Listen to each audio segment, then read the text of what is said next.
Hi. കൊല്ലത്ത് സ്വന്തം കുഞ്ഞുങ്ങളെ കൊന്ന ശേഷം ഒരു പിതാവ് മരണപ്പെട്ടിരിക്കുകയാണ്. കൊലപാതകം 2 നടത്തിയിട്ടുണ്ട്. കുട്ടികളെ കൊന്നു കളഞ്ഞു. കൊന്നതിന് ശേഷം പുള്ളി കയറി സൂയിസൈഡ് ചെയ്തു. എന്തിനാ ചെയ്തതെന്ന് ചോദിച്ചു കഴിഞ്ഞാൽ കുറേയധികം പേര് വളരെ ഡിഫറെൻറ്റ് ഒപ്പീനിയനാണ് അതിന് പറയുന്നത്. കുറച്ച് പേര് പറയുന്നത് ആത്മഹത്യ ചെയ്യാനുണ്ടായ കാരണം ഭാര്യയുടെ അവിഹിത ബന്ധമാണ്. അവിഹിത ബന്ധത്തിൽ ഏർപ്പെട്ട ഭാര്യയെ പാഠം പഠിപ്പിക്കാൻ വേണ്ടി കുട്ടികളെയും കൂടെ കൊന്നു എന്നുള്ളതാണ്. പലരുടെയൊക്കെ ന്യായവാദങ്ങൾ കേട്ട് അതിഭീകരവും ഭയാനകവുമാണ്. അവിഹിതങ്ങൾക്ക് പ്രോത്സാഹനം നൽകുന്ന ഒരു കാലഘട്ടമാണ് ഇത്. ഇങ്ങനെ ഒരു കാലഘട്ടത്തിൽ ജീവിക്കാൻ സാധിക്കില്ല. അപ്പോൾ ഇങ്ങനെയുള്ള പ്രതികരണങ്ങൾ തന്നെയാണ് വേണ്ടത് എന്നൊക്കെയാണ് പലരുടെയും അഭിപ്രായം. ഞാൻ കുറേയധികം യൂട്യൂബേഴ്സിൻ്റെ ഇത് കണ്ടതുകൊണ്ട് പറഞ്ഞതാണ്. ആക്ച്വലി ഇതിനകത്ത് നടന്നത് എന്താണെന്നറിയാമോ? ആ ലേഡിയും ഇവനുമായിട്ട് 9 വയസ്സ് തൊട്ടുള്ള പ്രണയമാണ്. 9ാം ക്ലാസ്സിൽ പഠിക്കുമ്പോൾ തൊട്ടുള്ള പ്രണയം. 9 വയസ്സല്ല, 9ാം ക്ലാസ്. 9ാം ക്ലാസ്സിൽ തൊട്ട് രണ്ടുപേരും പ്രണയിക്കുന്നു, വിവാഹം കഴിക്കുന്നു, കുട്ടികളുണ്ടാകുന്നു. അവൾ കൂടുതൽ പഠിക്കുന്നു, പഠിക്കാനുള്ള സപ്പോർട്ട് അവൻ ചെയ്യുന്നു. അവൻ ഗൾഫിലേക്ക് പോകുന്നു. ഗൾഫിൽ നിന്നുകൊണ്ട് അത്യാവശ്യം സെറ്റിൽമെൻ്റൊക്കെ ആക്കിയ ശേഷം പുള്ളിക്കാരൻ വൈഫ് ജോലി കിട്ടിയപ്പോൾ നാട്ടിലേക്ക് വരുന്നു.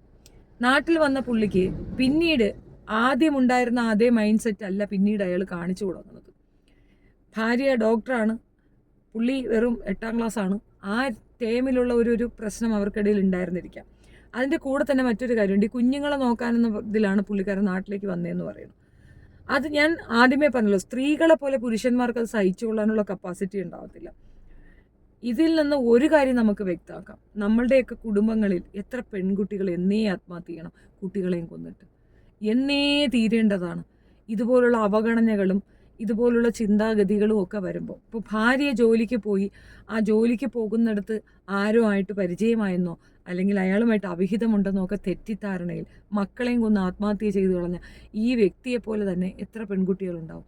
സ്ത്രീകൾ സഹിക്കുന്നതിനൊരു ഇതുണ്ടെന്ന് ആലോചിച്ച് നോക്കുക. നമ്മളിപ്പോൾ ആ വിഷയമല്ല പറയണത്, എന്നാലും ഞാൻ പറയുന്നതാണ്.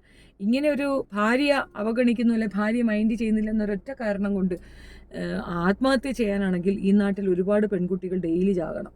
അമ്മാതിരി അവഗണന അവർ നേരിടുന്നുണ്ട്. വിവാഹവും വിവാഹേതര ബന്ധവും ഒക്കെ വരാനുള്ള കാരണം പങ്കാളി എന്നാൽ ഇപ്പം നമ്മൾ വിവാഹം കഴിഞ്ഞു, മതി, ഇനിയിപ്പോൾ നമുക്ക് വേറെ കാര്യങ്ങളൊന്നും നോക്കണ്ട, വളരെ നിസ്സാരമായിട്ട് അങ്ങ് ഇരിക്കാം. അവൾ പിന്നെ കടമയുള്ളവളാണ്, അവൾ ഇതൊക്കെ ചെയ്തോളൂ, ഒരു പ്രശ്നമില്ല, ഞാൻ ഭർത്താവാണ്, ഞാൻ ഇങ്ങനെയൊക്കെ അങ്ങ് നടന്നാൽ മതി. ഈ ടേമിലുള്ളവർക്കാണ് പലർക്കും ഈ പെണ്ണുങ്ങൾ പണി കൊടുക്കുന്നത്. അതിൻ്റെ റീസൺ എന്താണെന്നറിയാമോ? നമ്മളെപ്പോഴും പരസ്പരം ശ്രദ്ധിക്കപ്പെടാൻ ആഗ്രഹിക്കുന്നവരാണ്. പല രീതിയിലുള്ള അഭിപ്രായ വ്യത്യാസങ്ങൾ, ചെറിയ ചെറിയ വഴക്കൊക്കെ വീട്ടിലുണ്ടാകുന്നതിൻ്റെ റീസൺ അറ്റൻഷൻ സീക്കിംഗ് ആണ്. നമ്മളെ അതൊന്ന് ശ്രദ്ധിക്കുക. നമ്മൾ പാർട്ട്ണറായാലും ആരെങ്കിലുമൊക്കെ ഒന്ന് ശ്രദ്ധിക്കാൻ വേണ്ടിയിട്ടാണ് വഴക്ക് ബഹളങ്ങളൊക്കെ ഉണ്ടാക്കുന്നത്. അപ്പോൾ അത്തരം കാര്യങ്ങൾ തുടങ്ങുമ്പോൾ തന്നെ അത് മറ്റൊരു കാര്യത്തിൻ്റെ സൂചനയാണ്. നീ എന്നിൽ നിന്ന് അകന്നു, ഞാൻ മനസ്സിലാക്കുന്നു എന്നുള്ളതിൻ്റെ സൂചനയാണ് അത്. തിരിച്ചും അവർക്കും ചെയ്യാൻ കഴിയുന്ന ഒരു അവസരം നമ്മുടെ സോഷ്യൽ ഇതിനകത്തുണ്ട്. അപ്പോൾ ശരിക്കും ശ്രദ്ധിച്ച് കൈകാര്യം ചെയ്യേണ്ട ഒരു കാര്യമാണ്. അമ്മ മകൻ ബന്ധം, അച്ഛൻ മകൻ ബന്ധം പോലെയൊന്നും അല്ല ഈ ഭാര്യയുമായിട്ടുള്ള റിലേഷൻഷിപ്പ്. അത് നമ്മൾ കറക്റ്റായിട്ട് ഫോളോ അപ്പ് ചെയ്തിട്ടില്ല എന്ന് വെച്ചാൽ അവർക്ക് മറ്റൊരു പാർട്ട്ണറെ തേടിയെടുക്കാനുള്ള എല്ലാ സ്വാതന്ത്ര്യവുമുണ്ട്. സബ്സ്റ്റിറ്റ്യൂട്ട് ഓൾവേസ് അവൈലബിൾ ആയ ഒരു റിലേഷൻഷിപ്പാണ് ഭാര്യ ഭർത്തൃ ബന്ധം. ആ ബന്ധം വളരെ വളരെ വലുതാണ്, വളരെ പ്രഷ്യസ് ആണ്, ഒക്കെ ശരി, സമ്മതിച്ചു. മറ്റൊരു ബന്ധത്തിനും അതിനെ കമ്പാരിസൺ ചെയ്യാനൊക്കത്തില്ല. എല്ലാ റിലേഷൻഷിപ്പും കീപ്പ് ചെയ്യാൻ പറ്റുന്ന ഒരു വലിയ ബന്ധം. അതായത് ഭർത്താവിന് അച്ഛനാകാം, മകനാകാം, സഹോദരനാകാം, ഭർത്താവാകാം, നല്ല കൂട്ടുകാരനാകാം. എല്ലാ റോളും ഈക്വലി ചെയ്യാൻ പറ്റും. മറ്റാർക്കും ഇത് ഇങ്ങനെയൊരു റോള് ചെയ്യാനൊക്കത്തില്ല. സെക്സ് പാർട്ട്ണറാണ്. സോ എല്ലാം കൊണ്ടും പെർഫെക്റ്റ്ലി നമുക്ക് ഏറ്റവും നല്ല റിലേഷൻഷിപ്പ് ഏതെന്ന് ചോദിച്ചു കഴിഞ്ഞാൽ നമ്മുടെ പങ്കാളി തന്നെയാണ്. അപ്പം അതേപോലെ ഭാര്യയ്ക്കും ആകാൻ പറ്റും. വേറെ ആർക്കും അതുപോലൊരു റോള് ഇത് ചെയ്യാൻ ഒക്കത്തില്ല. അമ്മയ്ക്ക് അമ്മയാകാനേ പറ്റുള്ളൂ, സെക്സ് പാർട്ട്ണർ ആകാനൊക്കത്തില്ല. മറ്റെന്ത് റിലേഷൻഷിപ്പ് നമ്മൾ ചെയ്താലും ഈ ഒരു റിലേഷൻഷിപ്പിൽ ഇങ്ങനെ ഒരു അഡ്വാൻറ്റേജും കൂടെ അതിനകത്തുണ്ട്. അപ്പോൾ ഈ പറയുന്ന ബന്ധം അത്രയും ഊഷ്മളവും ദൃഢവുമായിരിക്കണം. അതിന് ഒരുപാട് വിട്ടുവീഴ്ചകളുടെ ആവശ്യമുണ്ട്. പാർട്ട്ണറുടെ സാറ്റിസ്ഫാക്ഷൻ, പാർട്ട്ണറുടെ സന്തോഷങ്ങൾ, അയാളുടെ കരിയർ, അയാളുടെ അംബീഷൻ, ഇതൊക്കെ തന്നെ നമ്മളുടേതും കൂടെ ആയിരിക്കണം.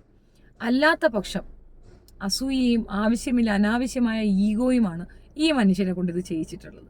പക്ഷേ എനിക്ക് എൻ്റെ ആംഗിളിൽ നോക്കുമ്പോൾ എനിക്ക് മനസ്സിലായൊരു കാര്യം എന്താണെന്ന് പറഞ്ഞാൽ, ആ പെൺകുട്ടി അവിഹിതക്കാരിയാണ് എന്നൊക്കെ പറഞ്ഞ് നിങ്ങൾ ഒറ്റപ്പെടുത്താനും മോശക്കാരിയാക്കാനൊക്കെ ശ്രമിക്കുമ്പോഴും എൻ്റെ ചോദ്യം, ജോലിയുള്ളൊരു വ്യക്തിയെ വിവാഹം കഴിക്കാനോ അല്ലെങ്കിൽ ആ രീതിയിൽ പോകാനൊന്നും പുള്ളിക്കാരത്തി ശ്രമിച്ചില്ലല്ലോ.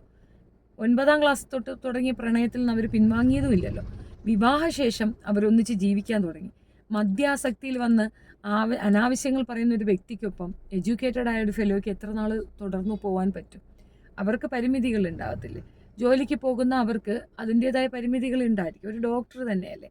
ഇനി ആ സ്ത്രീ ഇതൊക്കെ എങ്ങനെ ഓവർകം ചെയ്യുമെന്ന് ആലോചിച്ച് നോക്കിയാണ്. അതുമാത്രമല്ല, അവരുടെ തീരുമാനം ശരിയെന്ന് വരുന്ന കണക്കല്ലേ പുള്ളി പ്രവർത്തിച്ചിട്ടുള്ളത്. 2 പിഞ്ച് പൈതലുകളെ ഭാര്യയെ തോൽപ്പിക്കാൻ വേണ്ടി കൊന്നുകളയാൻ കഴിയുന്ന ഒരു വ്യക്തിക്കൊപ്പം ജീവിക്കാൻ പറ്റില്ല എന്ന അവളുടെ തീരുമാനം ശരിയെന്നല്ലേ നമുക്ക് മനസ്സിലാകുന്നത്. വേറെ ആരെ കൊണ്ട് സാധിക്കും? അമ്മയ്ക്ക് സാധിക്കുമോ അങ്ങനെയൊന്നും ചെയ്യാൻ?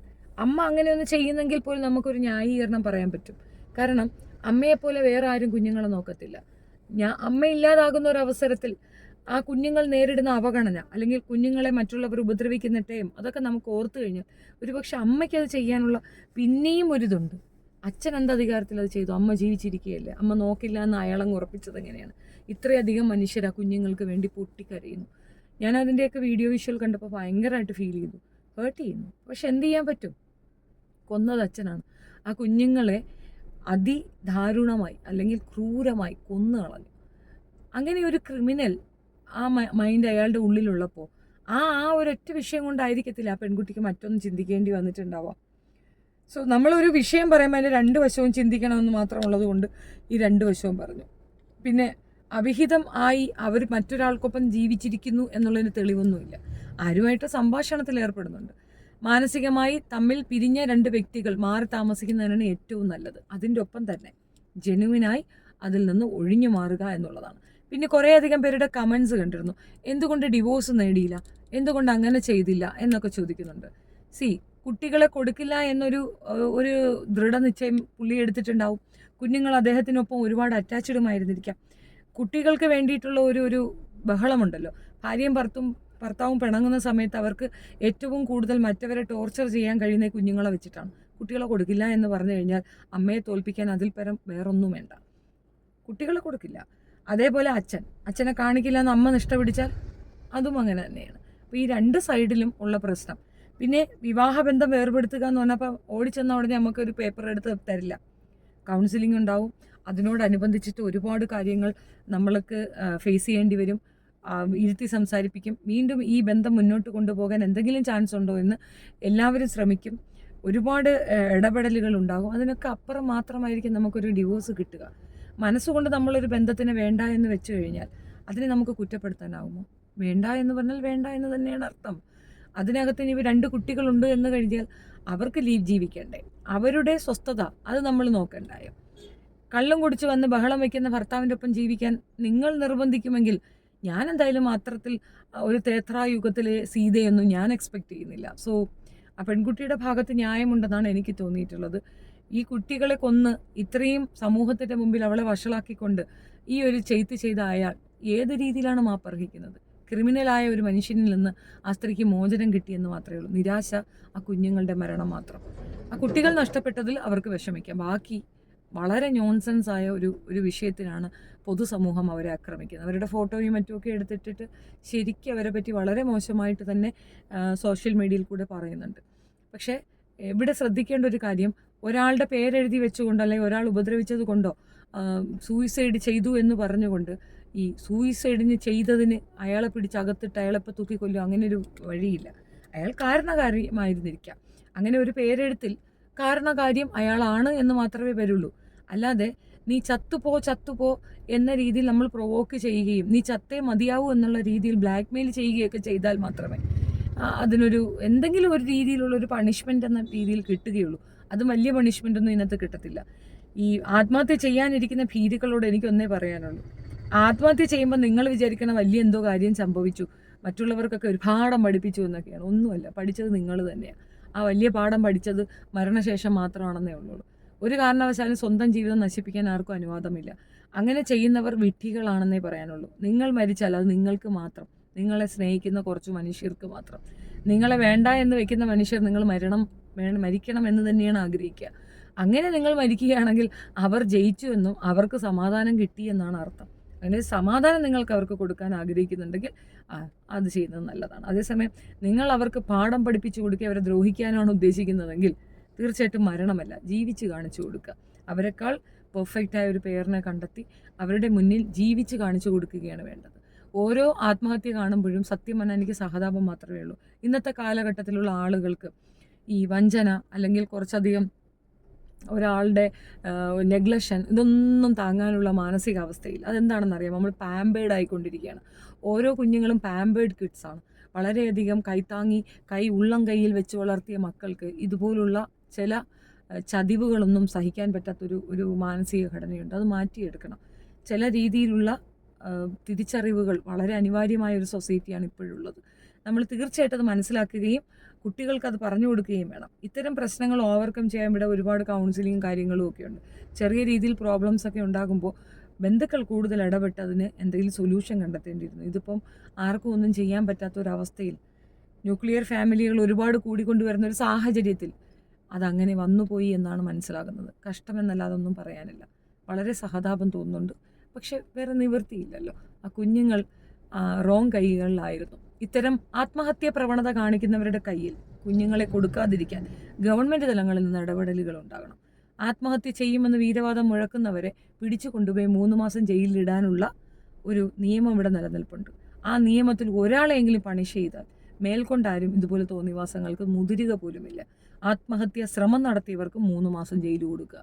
3 മാസം ജയിലിൽ കിടന്ന് ഉണ്ടംപൊരി തിന്നുമ്പോൾ പിന്നെ ഈ അറാമ്പറപ്പ് ചെയ്യാൻ തോന്നത്തില്ല എന്നുള്ളതാണ് ഞാൻ മനസ്സിലാക്കുന്നത്. എൻ്റെ വ്യൂ പോയിൻ്റ് എപ്പോഴും ഡിഫറൻ്റ് ആണ്. അതുകൊണ്ട് ഇനി ഇത് ഞാൻ എന്താ പറയണേ, ഈ അവിഹിതങ്ങൾക്ക് കൂട്ടുകാരി എന്നുള്ള രീതിയിലുള്ള കമൻസൊക്കെ ഞാൻ നിരോധിച്ചിരിക്കുന്നു.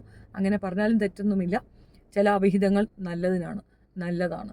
കാരണം പാർട്ട്ണർക്ക് മനസ്സിലാകണം കൂടെയുള്ള പാർട്ട്ണർ പ്രിഷ്യസ് ആണെന്ന്. അവരുടെ ഫീലിങ്സിനും വാല്യൂ ഉണ്ട്. അവർക്കും ജീവിക്കാനുള്ള അധികാരവും സ്വസ്ഥമായി ജീവിക്കാനുള്ള അവകാശമുണ്ട്. ആ അവകാശങ്ങൾ നഷ്ടപ്പെടുമ്പോഴാണ് അവർ മാറി ചിന്തിക്കുന്നത്. തെറ്റുകാർ നമ്മൾ തന്നെയാണ്. നമ്മളുടെ തെറ്റ് മനസ്സിൽ വെച്ചുകൊണ്ട് അവരെ കുറ്റപ്പെടുത്താനും അവരെ സൊസൈറ്റിക്ക് ഇതുപോലുള്ള ബുള്ളിങ്ങിന് ഇട്ട് കൊടുക്കാനും വേണ്ടി ഈ രീതിയിലൊരു ചെയ്ത അയാൾക്ക് ഒരു രീതിയിലും സഹതാപം അർഹിക്കുന്നില്ല. കൊലപാതകിയാണ് അയാൾ. ജീവിച്ചിരുന്നെങ്കിൽ തടവ് ശിക്ഷ കിട്ടേണ്ട കൊലപാതകി. അതിനപ്പുറം ഒന്നുമില്ല. ആ പെൺകുട്ടിക്ക് ഇനിയും ജീവിതമുണ്ട്, ജീവിക്കട്ടെ. ഇനി അവിഹിതമാണോ അല്ലയോ എന്നുള്ളതൊക്കെ സെക്കൻഡറി. പക്ഷെ ആ പെൺകുട്ടിക്ക് ഈ ഒരു വിഷമം ഓവർകം ചെയ്യാനുള്ള മാനസിക ബലം ഉണ്ടാകട്ടെ. നന്ദി.